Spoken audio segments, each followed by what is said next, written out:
Hey guys. So this is more of a not really a different one, but so anyone who doesn't know, I love Death Note.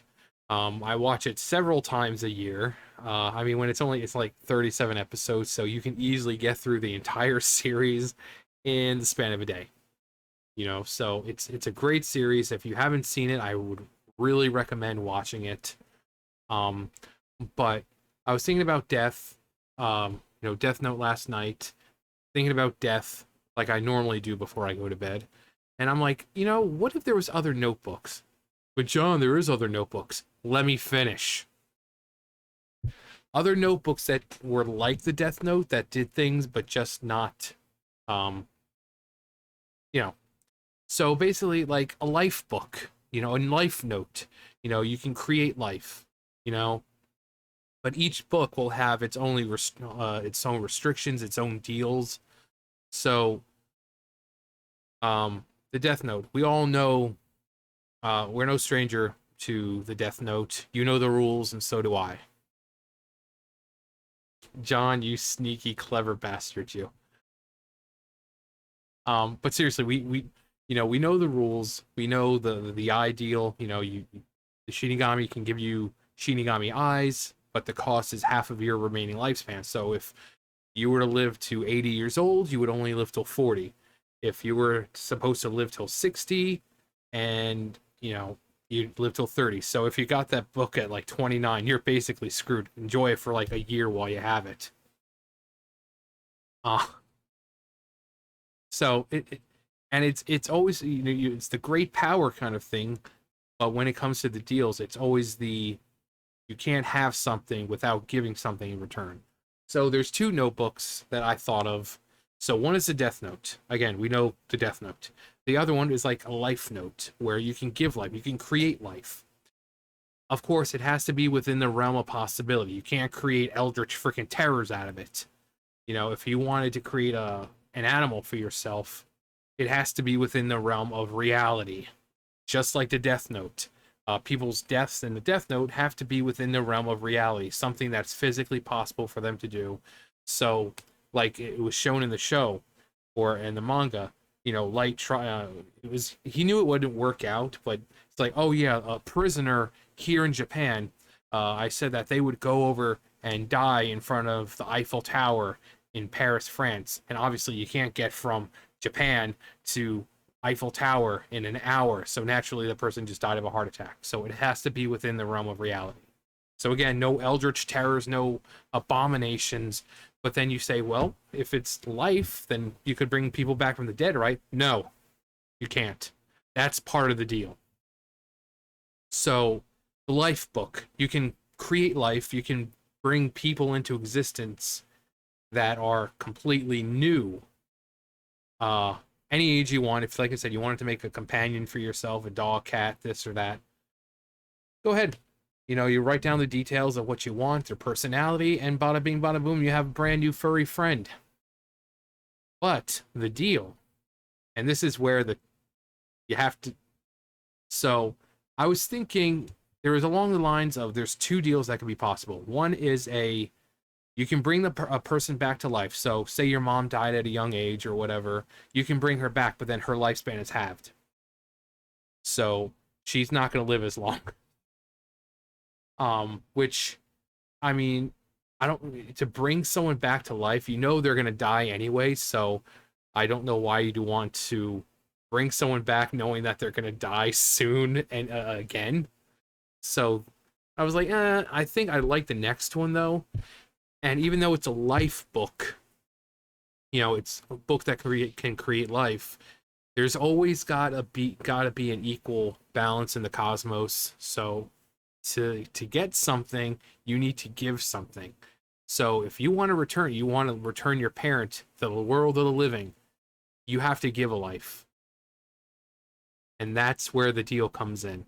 If you want to bring back your dead parent, go ahead, but you have to sacrifice someone else to get your parent back. You have to give a life to get a life. If they're already, it's only for people who have already died, and the longer they're dead, that doesn't matter. If you wanted to bring Jesus back, you would only have to sacrifice one person. So the span of time that they've been dead is completely irrelevant. So if you wanted to bring back Jesus or Einstein or one of these great thinkers, all you have to do is sacrifice a life. And it doesn't have to be anyone you know, just sacrifice a life. Of course, you have to know their name and everything. Um, but you have to give a life to get a life. And that's where that deal comes in. So, which is why someone would probably use it very sparingly. Um, I mean, you could always write down the name of criminals, to get someone back.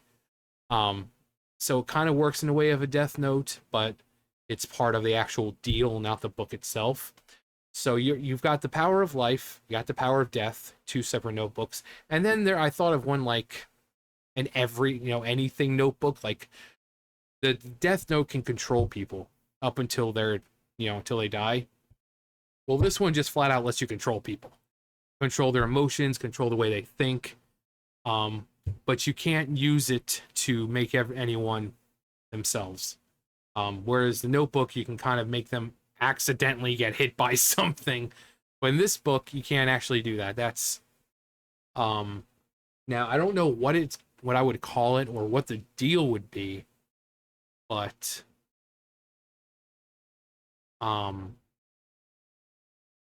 so there's obviously rules and regulations for all the notebooks. For this one, it's like you can do whatever you want with someone emotionally, physically, like control them. But if, say, so like if you have however many names and whatever you're making them do on a page, if that gets smudged or ripped, the person kind of just snaps back to reality. It's like a genjutsu kind of thing. They're in this stupor, this haze, and then the minute their name is destroyed or whatever in any kind of way, they're pretty much snapped back to reality. And not only that, they'll also have memories of they'll also know what's been going on. So that's also the downside to that notebook. So all of them have a downside. That one, you control people. You can make them do whatever you want. If you see a robbery in progress, you can make that robbery stop. You can make to where nothing happens.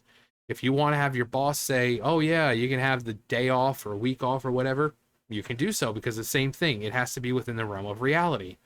If there's that guy or girl that you've been looking at that you really want to talk to, but you want them to make the first move, you write that crap down. Why? Because it's in the realm of reality. They may not be attracted to you, but one person talking to another it's not some crazy thing. Even if they're not attracted to you, they can still talk to you. Um, so like I said, so it's got to be within the realm of reality. So if you wrote in the book that so and so jumps in the air and starts flying around, no, it has to be within the realm of reality.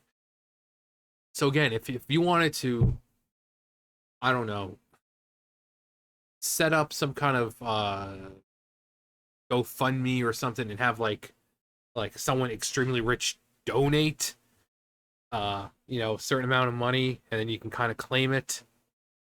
You can get rich easy, but then if that name ever gets smudged or ripped or whatever and becomes illegible, they kind of snap back to reality and they know what's going on. So now for the deal, uh, mm, I don't know. That's what I would like to see you guys think of. So you have a book of death that can kill people. Get the Shinigami eyes. You can see their names and lifespans, but your life is cut in half. You have a life book where you can create life, but if you want to bring someone back to life, you have to sacrifice a life in order to get one. To kind of balance out the cosmic scales. And then there's one that can kind of manipulate people emotionally and day to day, like a Death Note would, except they don't die, and you can't manipulate people to themselves. So the deal would have to make sense in that aspect of controlling people.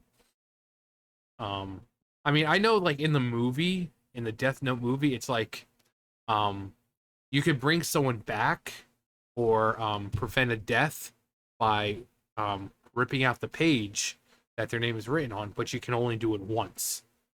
So, um, you know, just an idea like that. Um, Actually, in the Death Note, it was actually something that wasn't really used, but in, you could say, like the beta idea of Death Note, there was a eraser called the Death Eraser, and you could, if you someone's name, they basically came back to life. Um, it was a Death Eraser, but so having, tearing something out, but only like once. So say you do something with someone and it horribly backfires, and you know that they're gonna get their memories. You can kind of tear out that page, and they're none the wiser. It'll pretty much, you're free from any lashing out from them and pushback or whatever, because they won't have any memory of it. But yeah, so I'd like to hear you guys think of little freaking fly things, little things outside, and they get inside, and it's annoying as hell. So yeah, which notebook would you prefer? Because obviously they all have downsides, and the deal for that third one, for the anything or emotion note, let me know which one you would prefer. Because obviously it's like, oh man, I can create life, but I can bring people back. Yeah, but you have to sacrifice a life. The other one, it's like, oh man, I can make people do whatever I want. Yeah, but if the page gets ripped or smudged in some kind of way, they not only get their memories back, but then they know exactly what's been going on. The Death Note, same thing. They all have upsides and downsides, so not one is any better than the other. And these are just off the top of my head that I thought of last night. I'm not a creator, a manga creator or whatever. I don't have hours upon hours to think of the details of all the notebooks and what each of them can do. And this was like a rough draft kind of thing. But yeah, which one would you choose, and what would be a good deal for the motion note? Let me know below. Anyway, you guys know the drill. I'll see you guys later. Bye, guys.